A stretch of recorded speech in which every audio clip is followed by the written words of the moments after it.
Devil May Cry fans, DMC Season 2's new song, See You in Hell, is finally here. Penned by none other than Papa Roach and Hanumankind, apparently the video is chock full of spoilers. So we're gonna give the song a listen, take a look at the video, and see what other information we can glean. Before we begin though, consider leaving this video a like and subscribing to stay up to date with anything and everything Devil May Cry. Without further ado, let's dive in. So we're going to listen to it in its entirety. I'll try not to pause. You might hear a few comments from me, but we'll talk about it after. Right, let's do this. I'm going to try and give the lyrics a listen, see if they make sense.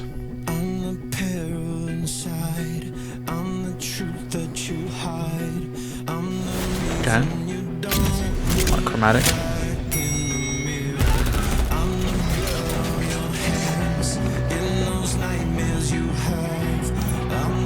Okay. They're going all in on this then. Dante losing it.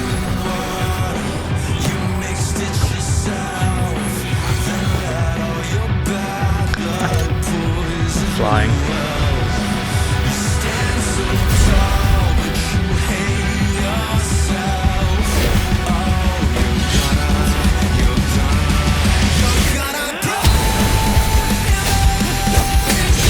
This is a vibe so far.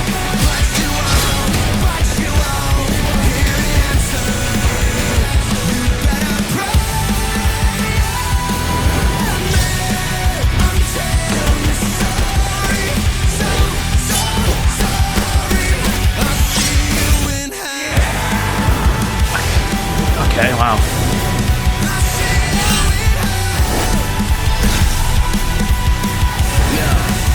The Sparta, really?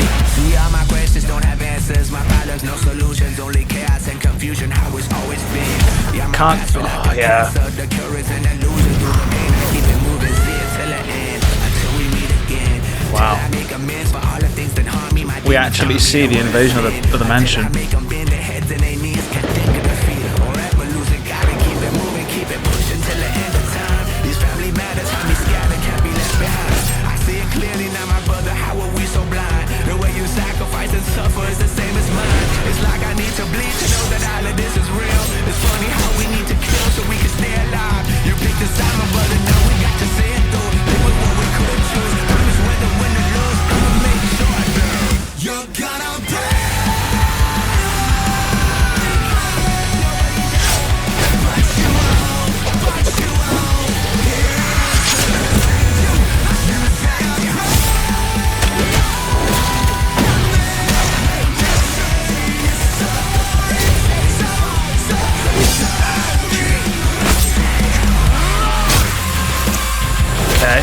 Was not expecting that.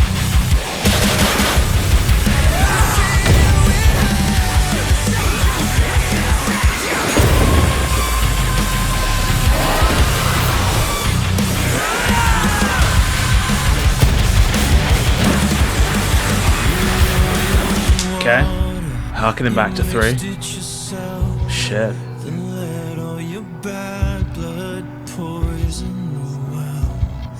Stand so tall, but you hate yourself. Oh, you're gonna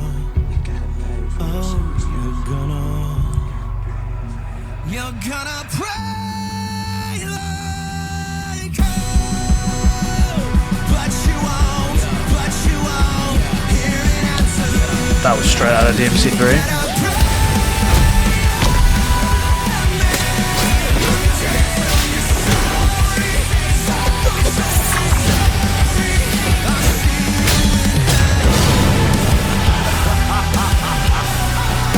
This is tough, man.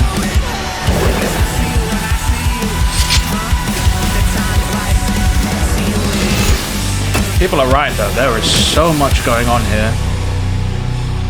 That has to be one of the ending shots, surely. Probably the last time either of them smiled. Devil May Cry 2, which is a weird thing to say. So, I mean, if we have to get down to brass tacks, maybe it's just the taste in music I have.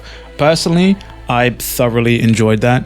I think the music itself was fantastic. I guess it's a case of maybe if you're into the sound that Papa Roach is going for, you know? I do think that the AMV that they put together, incredibly spoilerific, but I think just elevated the song completely. The AMV, I think, just did it for me, and I'm not sure if it would have had the same impact, the song, without it. Does it beat out Evanescence and Amy Lee's Afterlife from season 1? I'm not quite sure. They're very distinct and different sounds, so I guess it just depends. I am curious to see where this is going to debut in the show, and what the lyrics are specifically, because I think a lot of it's going to tie into the story. I'd imagine it might tie into maybe the showdown between Dante and Vergil.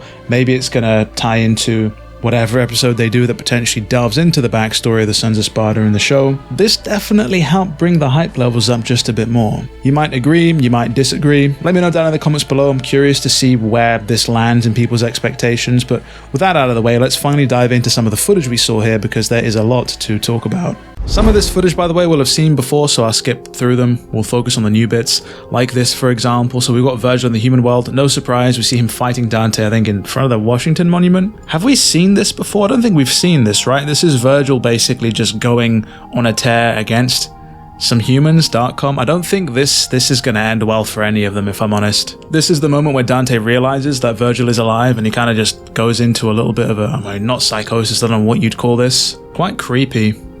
You know, the glitchy faces. Makes me wonder if that's how it's actually going to be within the show itself, or if it's just an effect for the video. I think this scene here is quite heartbreaking. The fact that he makes eye contact with his brother, and his brother sees him get carried to safety while he's left to fend basically for himself. I mean, that's that's a pretty creepy face. I don't think Vergil was smiling in that scenario. We've got Arius here looking at Nello Angelo, and if I'm honest, Arius being the villain of this just cracks me up, because in the games he's nothing but basically a scrub. And he's carrying what I assume is the Zweihander, or the two-hander from DMC 1. The fact that he's flying, though, is a little bit weird. This is the White House, right? The hell is Vergil doing over there? This might be the first time that Dante sees Vergil.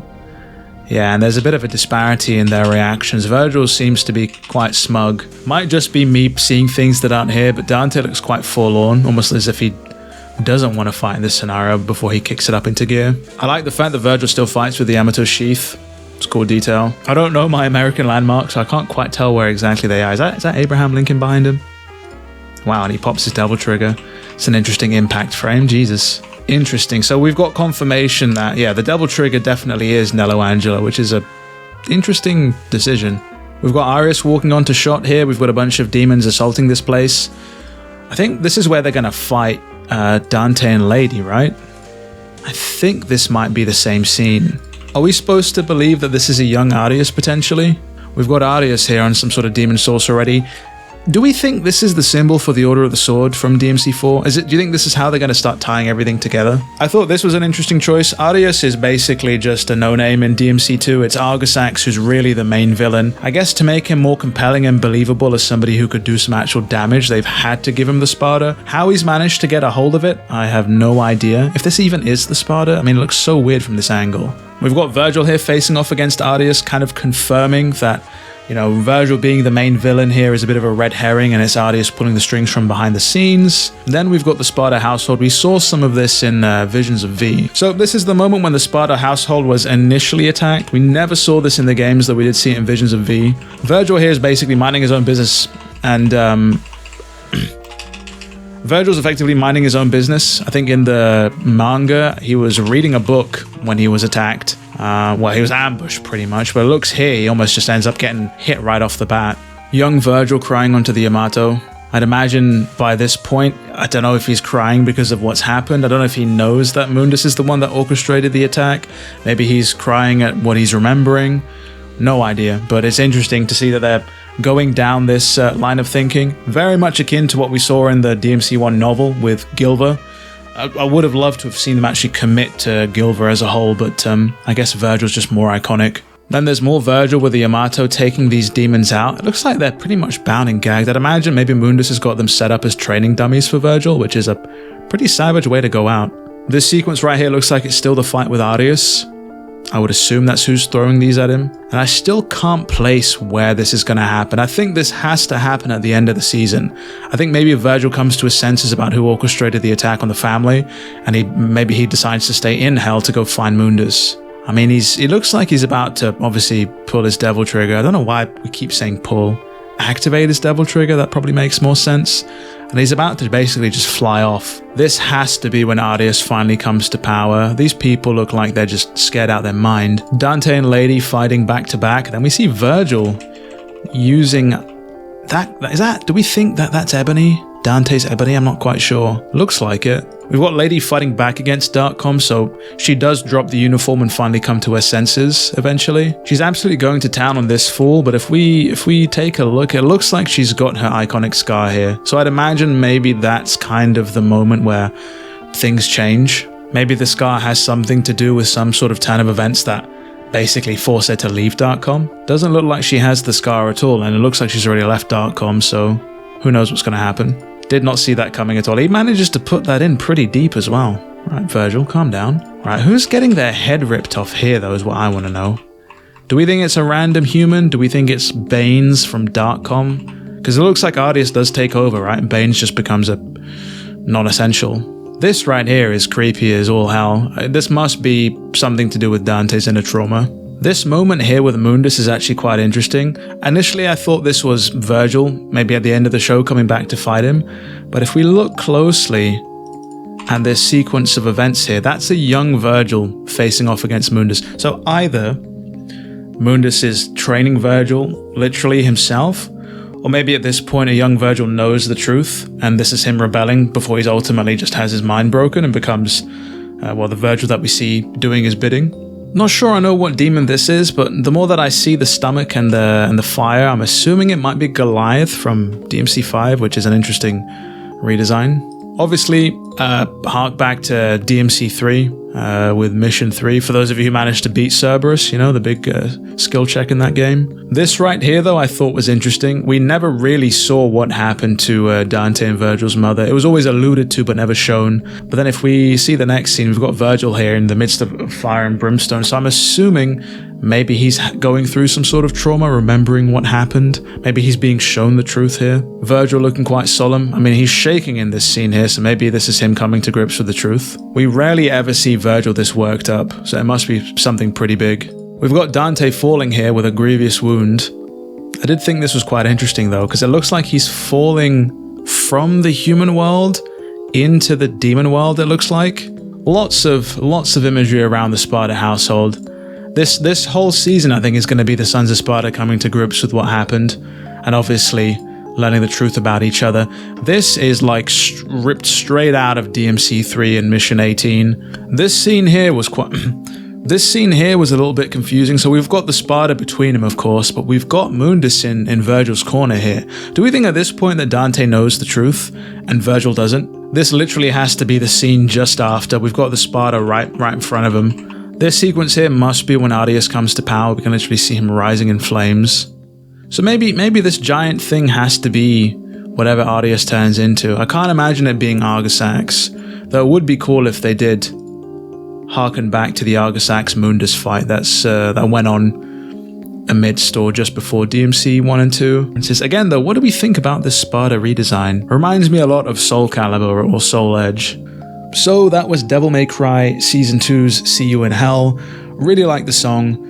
Video was very spoilery, though I'd imagine if you don't know much about DMC, you might have gotten away with it there because you're not going to have too much context for some of the stuff that you saw there. Well aware they might have very well cherry-picked some of the best moments from the show. I think they've done a good job if that's the case, because again, AMV-wise, fantastic. Is the rest of the season or the series going to hold up to it, Season 2? I guess we're just going to have to wait and see. But that's enough from me. Let me know what you think down in the comments below in regards to See You in Hell. Did you like the music? Did you like the video? Did you hate one like the other? Let me know down in the comments below. If you enjoyed this video, do be sure to leave it a like and subscribe to stay up to date with anything and everything Devil May Cry. With all that said and done, it has been me, DevilNeverCry. I'd like to thank all of you for watching. And as always, I'll see you all next video.